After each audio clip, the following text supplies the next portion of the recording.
Ito yung klase ng recipe na hindi mo akalaing masarap pala. Dahil simple lang yung mga ingredients at madali lang lutuin. At medyo pasok sa budget mo. Tara, simulan na natin lutuin. Una, magpakulo lang tayo ng tubig at pakuluan lang natin yung pasta. Make sure lang na sundin nyo yung nakalagay na cooking time sa packaging para hindi ma-overcook. Kapag luto na, drain lang natin yan tapos hugasan lang natin sa malamig na tubig at set aside. Pagkatapos, magpainit lang tayo ng kawali at lagyan lang natin ng konting mantika. Gumamit nga pala ako dito ng sausage. Chicken sausage gamit ko. Hiniwa ko lang siya ng bite size.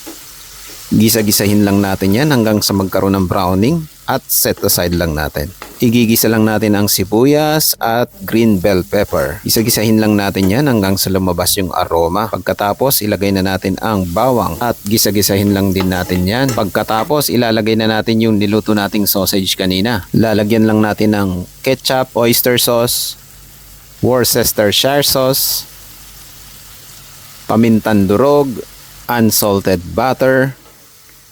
Tapos halu-haluin lang natin yan hanggang sa mag-mix ng maayos.